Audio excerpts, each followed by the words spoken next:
ശരണയ്യപ്പ ചിങ്ങം 1-ാം തീയതി ഇന്ന് കഞ്ചിക്കോട് അയ്യപ്പമല താഴെ ഗണപതി അമ്പലത്തിൽ പൂജ കഴിഞ്ഞു. ഇനി മുകളിൽ പോവാണ്. ഞങ്ങൾ 3 പേരാണ് ഇന്നുള്ളത്. അപ്പോൾ എല്ലാവർക്കും വേണ്ടിയിട്ട് പ്രാർത്ഥിക്കുക. മഴ ചെറുതായിട്ട് പെയ്യുണ്ട്, ഒന്നുമില്ലാതെ ഇരിക്കട്ടെ, എല്ലാവർക്കും ആപത്തൊന്നുമില്ലാതെ എല്ലാവരും കാത്തു രക്ഷിക്കട്ടെ. ശരി, അപ്പോൾ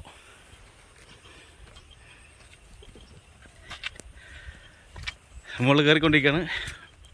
അപ്പോൾ മഴ അധികം കുറവായതുകൊണ്ട് വഴുക്കലൊക്കെ കുറവാണ്, എന്നാലും സൂക്ഷിച്ച് വേണം കയറാൻ. മഴ ചെറുതായിട്ട് പെയ്തുകൊണ്ടിരിക്കുന്നുണ്ട്. ആ ഭാഗത്തൊന്നുമില്ല, ഇവിടെ മലയിൽ മാത്രമേ ഉള്ളൂ. മേലെ കോടയൊക്കെ ഇറങ്ങിയിട്ടുണ്ട്, കണ്ട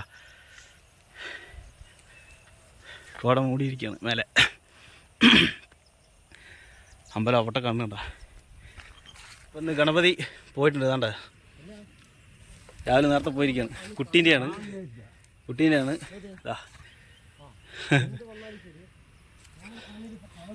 അതെ, ആള് നേരത്തെ പോയിരിക്കുകയാണ്. രാവിലെ നേരത്തെ പോയി തോന്നുന്നു അല്ലേ. ഇത് കയറുന്ന വഴിയിലാണ് കേട്ടോ. അപ്പോൾ ഇതുവരെ ഒരാപത്തും ഇതുവരെ വരുത്തിയിട്ടില്ല, വർഷങ്ങളായിട്ട്. അങ്ങനെ തന്നെ എന്നും ഉണ്ടാവട്ടെ.